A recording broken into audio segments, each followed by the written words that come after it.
Voilà, je voudrais aborder dans cette vidéo la technique du tracé du vecteur accélération pour le mouvement du point d'un solide. Ici, en l'occurrence, il s'agit d'un ballon qu'on a jeté.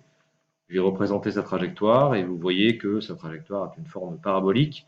Et on connaît la position du ballon que j'ai noté M1, M2, M3, ainsi de suite au cours du temps. La durée entre chaque position est de 0,1 seconde.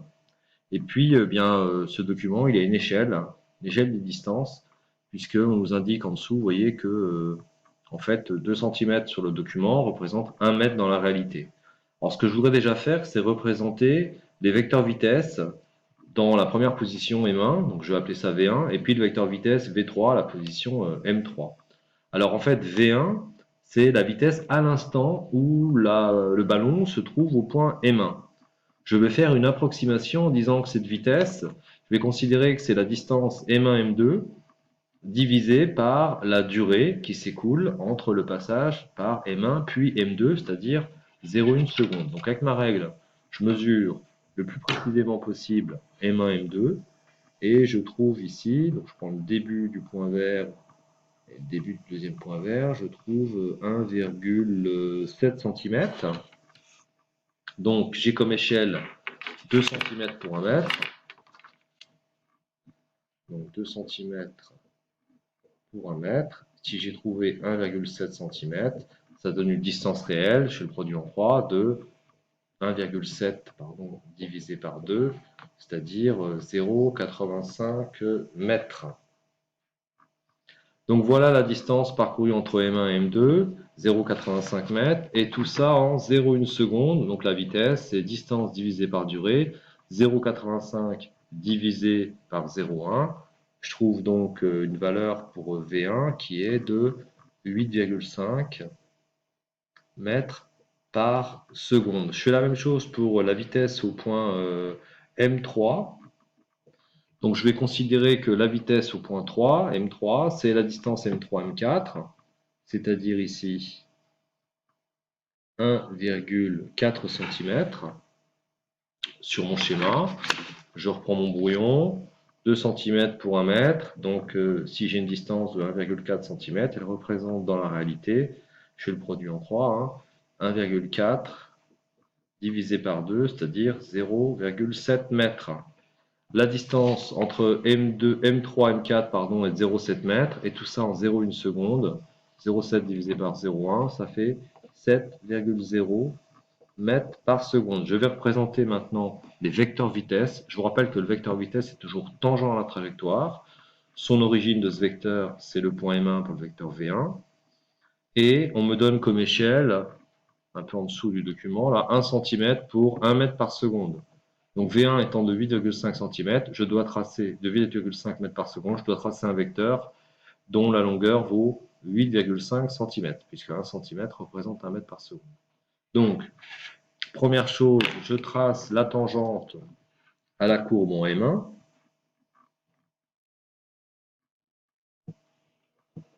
Je fais sur fond de papier. Et je vais tracer V1 qui va mesurer donc 8,5 cm. Il part de M1 et il mesure 8,5 cm. Voilà.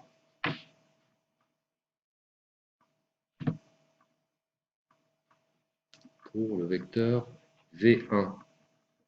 Je donne un nom. Je fais la même chose pour le vecteur V3. Il mesurera donc 7 cm. Il est tangent à la trajectoire. Il part de M3. Voilà, et il mesure donc 7 cm. Je vais faire ça proprement, tout en filmant. C'est pas simple. On va y arriver. Voilà, ça c'est V3. Ces deux vecteurs n'ont pas la même direction, vous le voyez, mais ils sont tous les deux tangents à la trajectoire. Alors ensuite, grâce à ces deux vecteurs, je vais pouvoir avoir une idée de la valeur de l'accélération et surtout du vecteur accélération au point qui se trouve entre M1 et M3, c'est-à-dire au point M2. Donc ce vecteur A2, je vais dire que je peux considérer qu'il est égal à vecteur V3 moins vecteur V1 divisé par la durée qui s'écoule entre le passage par M1 et M3, c'est-à-dire 2 fois 0,1 seconde, 2 fois delta t. Je vais donc déjà réaliser le tracé du vecteur V3 moins V1. Pour ça, c'est simple. Je vais reproduire le vecteur V3 en le faisant partir de M2. Je vous rappelle qu'il mesure une longueur sur mon document qui fait 7 cm.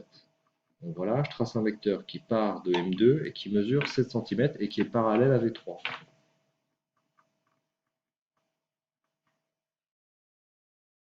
Voilà, c'est fait. Ça, c'est V3. Je dois additionner à V3 l'opposé de V1. Donc, je trace le vecteur V1 qui part de ce point-là, et je vais ajouter donc moins V1, c'est-à-dire exactement le même vecteur V1, mais en sens opposé. Donc, j'ajoute un vecteur parallèle à V1, mais qui mesure 8,5 cm. Je crois que c'est bien. Évidemment, on a à chaque fois une incertitude relativement importante quant au tracé qu'on est en train de réaliser. Donc ça, c'est ce vecteur-là, c'est moins V1. Je vais vous faire apparaître donc le vecteur V3 moins V1.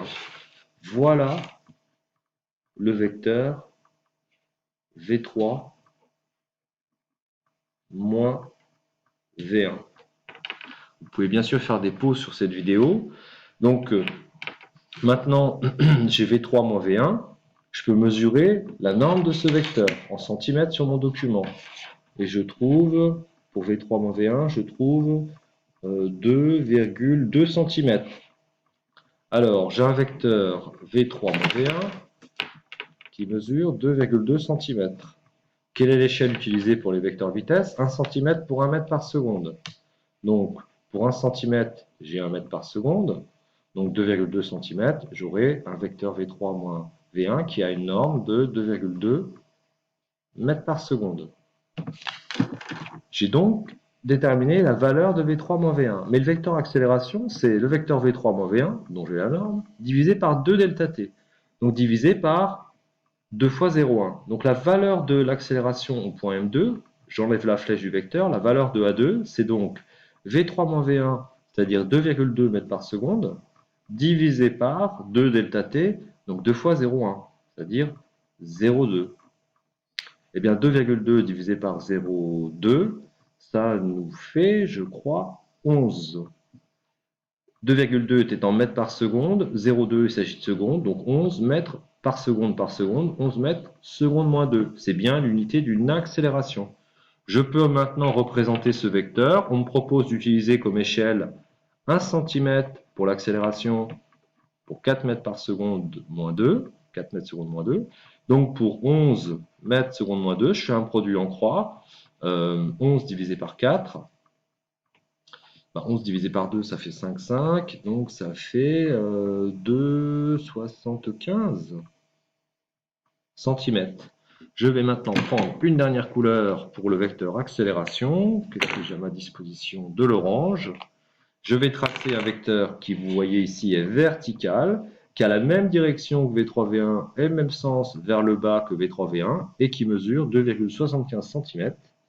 Je pars de 20, 2,75 cm. Voilà la représentation du vecteur accélération au point M2